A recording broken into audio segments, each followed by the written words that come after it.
4টা বাজিলে আৰু মই এতিয়া আছোঁ গেটত।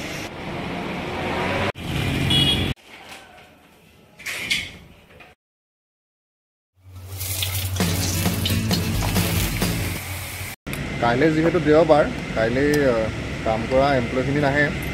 এতিয়া আহিলোঁ মই গেটকেইখন বন্ধ কৰিবলৈ।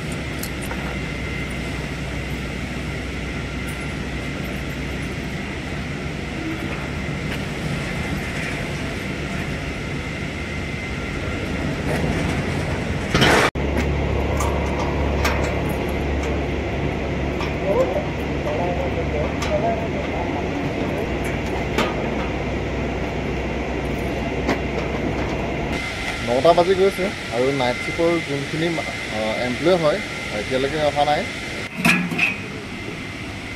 আজি ৰাতিৰ খানা আছিলে এইখিনি।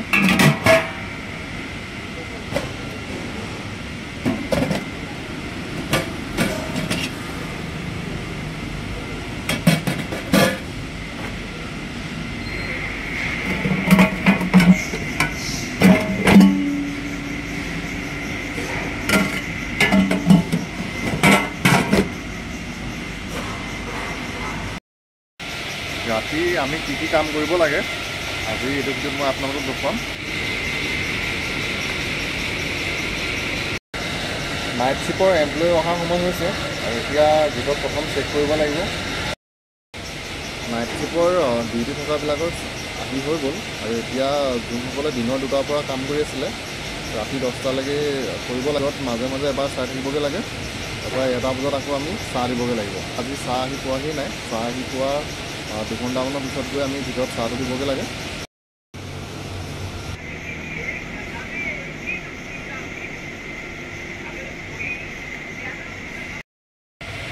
ৰাতি 12টা বাজিছে আৰু মই এতিয়া গোটেইখন গেটৰ তলা মাৰি দিলোঁ।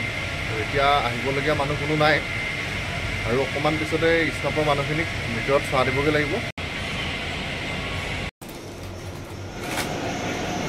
ভিতৰৰ মানুহখিনিক চাহ দি অহাৰ পিছত আমি এতিয়া চাহ খাইছোঁ আৰু আমি চাহ খাওঁতে সময় হৈছে এতিয়া 3:17।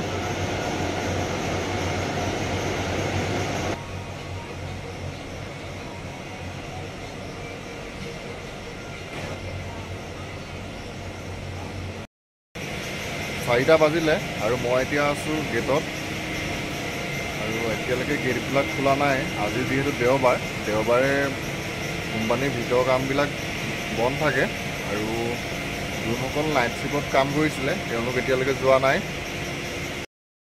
নাইট শ্বিফ্টত কাম কৰা মানুহকেইজন গ'ল আৰু আমি এতিয়া ৰখিব লাগিব 8টা বজালৈকে। সময়টো এতিয়া হৈছে 6:30 আৰু 8টা বজাত আমাৰ বদলি বেলেগ 2জন মানুহ আহিব আৰু তেওঁলোক আহিলেই আমি ইয়াৰ পৰা যাবগৈ পাৰিম। আজি ৰাতিপুৱা আমাৰ কোম্পানীৰ ওচৰতে থকা হোটেলখনতে পুৰি খালোগৈ।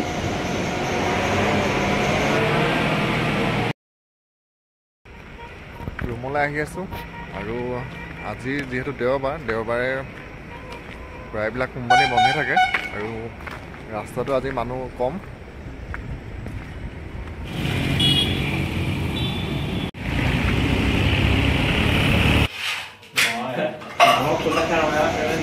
ভাত খাবলৈ বাঢ়িছে আৰু আজি এতিয়া আমি ভাত খাবলৈ লৈছোঁ 7জনে। দেওবাৰে চিকিউৰিটি কৰা বাকীজনৰ বাদ দি বাকীকেইজনৰ ডিউটি নাথাকে আৰু ইফালে ভাতৰ লগত আছে আজি ৰাতিপুৱা গাহৰি মাংস, তাৰপৰা চালাড, টেঙা আৰু বেঙেনা পিটিকাও আছিলে।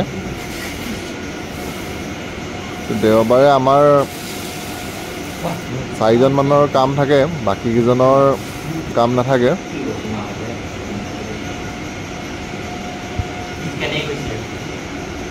এতিয়া ৰাতিপুৱা ভাত খাইছোঁ আৰু ৰাতিপুৱা ভাত খোৱাৰ আগত 2 ঘণ্টামান সময় মই শুলোঁ কামৰ পৰা আহি।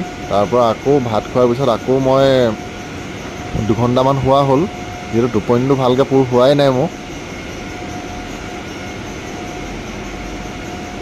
ভাত খাই কৰি আকৌ মই শুই উঠিলোঁ 4:30মান বজাত।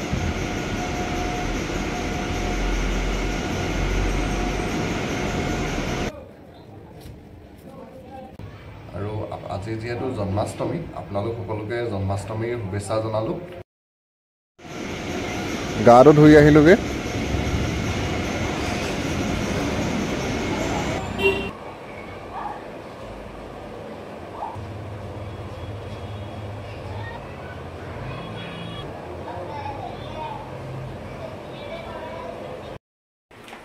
আজি দুপৰীয়া ভাত খোৱাটো বৰ বেছি সময় হোৱা নাই।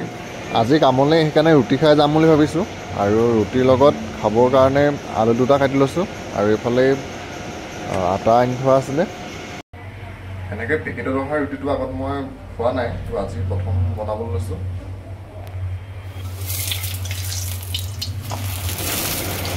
বনাবলৈ ইমান টান নহয়, খালি তেলটো অকণমান সৰহকৈ দিব লাগে আৰু প্ৰথমটোত অকণমান তেল সৰহকৈ দিয়ে বনালোঁ আৰু এইফালে আমাৰ আলু ভাজিও হৈ গ'ল।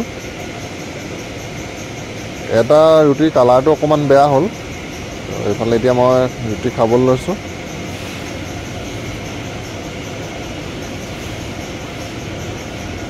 বাকীসকলৰ ৰাতি খোৱাটো অকণমান দেৰি হয়, সেইকাৰণে ভাজি অকল এতিয়া বৰ বেছি বনোৱা নাই মই। আৰু আজিৰ ব্লগটো ইমানতে সামৰিছোঁ। কাইলৈ আকৌ আপোনালোক সকলোকে নতুন এটা ব্লগত লগ পাম। তো আজিলৈ বাই বাই।